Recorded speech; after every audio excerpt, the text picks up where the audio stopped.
नमस्कार दोस्तों, एक बार हम फिर से आपकी सेवा में एक नया टॉपिक लेके हाजिर हूँ। और आज हम सबसे पहले बात करेंगे पुर्तगाली की। किसकी बात करेंगे? पुर्तगाली की। ठीक,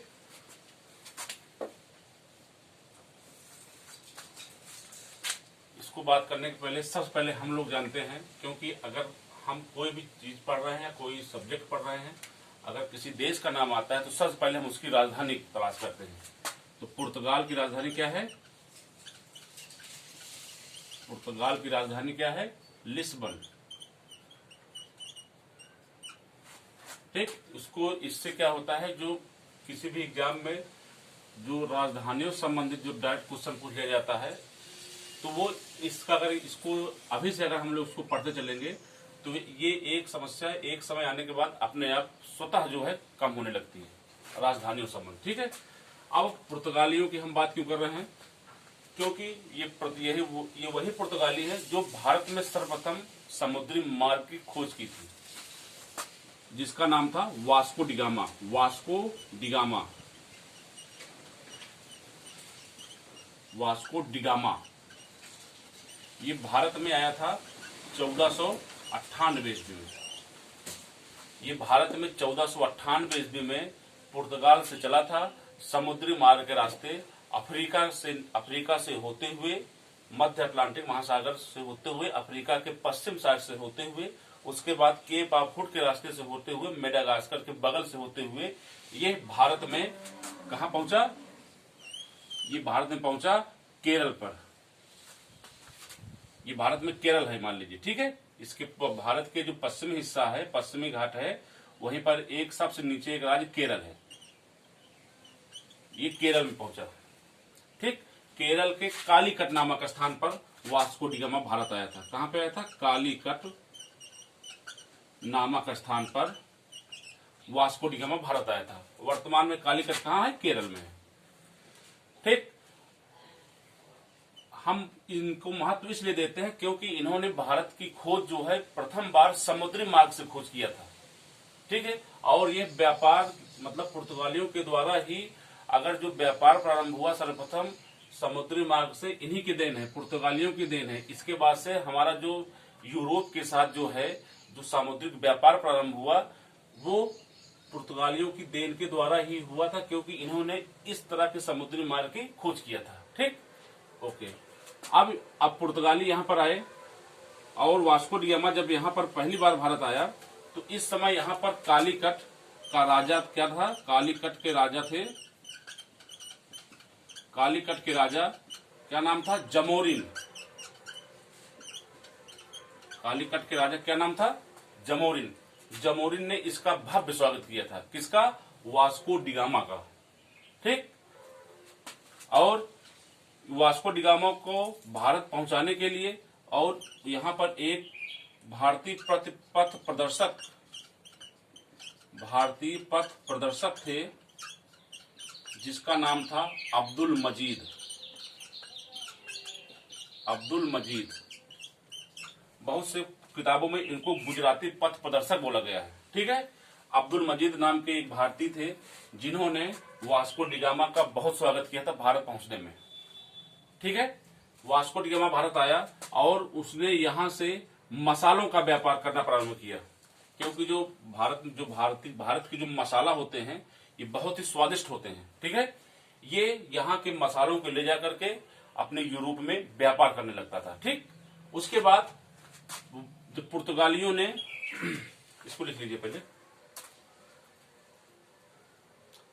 लिख लिया, चलिए इसको इरेज कर देते हैं।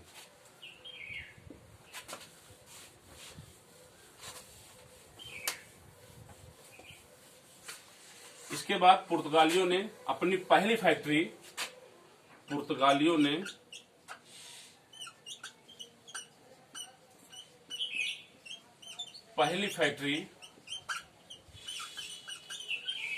स्थापित कहां किया? कोचीन में। कोचीन वर्तमान में कहां है? केरल में।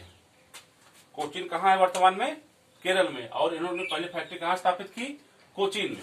ठीक, और दूसरी फैक्ट्री पुर्तगालियों ने अपनी दूसरी फैक्ट्री स्थापित की कन्नूर में। ठीक, ये दोनों कहां हैं? ये दोनों केरल में है। ठीक, फिर उसके बाद क्या हुआ, फैक्ट्री बन गई। अब इसको देखरेख करने के लिए पुर्तगालियों ने एक वायसराय को बोला, एक वायसराय को भारत भेजा इसकी इन कंपनियों को देखरेख करने के लिए और भारत में अपने व्यापार को बढ़ावा देने के लिए। ठीक है, तो पहले जो पुर्तगाली वायसराय थे उनका नाम था Francisco de Almeida. Francisco de Almeida, ये पहले पुर्तगाली थे। ठीक, ये भारत आए और ये प्रथम पुर्तगाली वायसराय थे और इन्होंने भारत आते ही एक नीति चलाई जिसको बोलते हैं ब्लू वाटर पॉलिसी। क्या बोलते हैं? ब्लू वाटर पॉलिसी या नीले जल की नीति। नीले जल की नीति, ठीक, नीले जल की नीति। इस नीति में क्या होता था, इन्होंने ये अरब सागर में चलाया था। इनका कहने का मतलब था फ्रांसिस्को दी अल्मीडा का कि अरब सागर से जितनी भी जहाजें गुजरेंगी उन सब को पुर्तगालियों को कर देना पड़ेगा। ठीक है, और एक बात याद रखिएगा, क्वेश्चन बहुत एग्जाम पूछा गया है, पुर्तगाली जो है खुद को सागर का स्वामी मानते हैं, खुद को सागर का स्वामी मानते हैं। ये खुद को सागर का स्वामी मानते हैं और ये खुद को युद्ध मतलब सामुद्रिक युद्ध में बहुत ही कुशल मानते हैं। लेकिन इनका भी भ्रम टूटा, इनका भ्रम अंग्रेजों ने तोड़ा। कब तोड़ा ये सब बताऊंगा, लेकिन अभी थोड़ा धैर्य रखिए। ठीक, इन्होंने ब्लू वाटर पॉलिसी चलाई अरब सागर में। ठीक है, अरब सागर के तट पर इन्होंने ब्लू वाटर पॉलिसी चलाई। ठीक, और पुर्तगालियों की जो प्रारंभिक राजधानी थी क्या था? कोचीन थी। पुर्तगालियों की प्रारंभिक राजधानी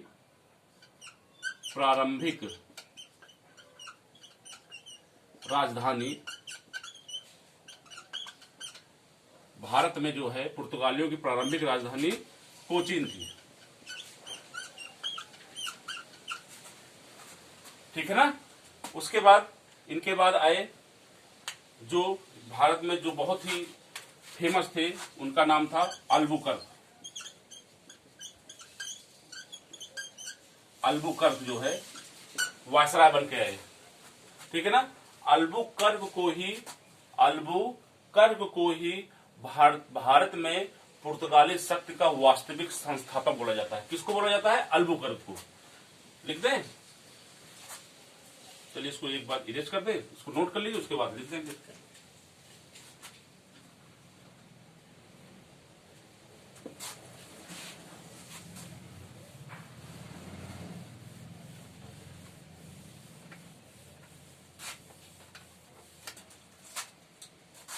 अल्बुकर्क को ही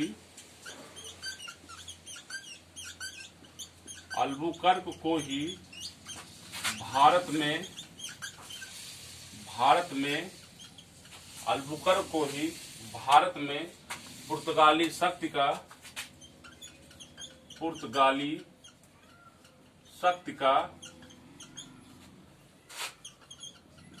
वास्तविक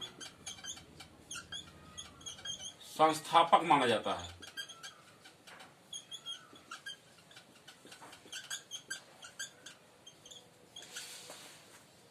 ठीक है। और इसने ही मतलब अल्बुकर्क ने ही जो पुर्तगाली थे उनको क्या कहा था, उनको बढ़ावा दिया था कि आप जो है भारतीय स्त्रियों से विवाह करें।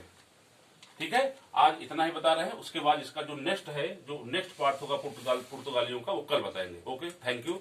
और आप लोग इस चैनल को जितना हो सके प्रमोट कीजिए, उसको सब्सक्राइब कराइए और इसको लगातार देखते रहिए। Okay, thank you.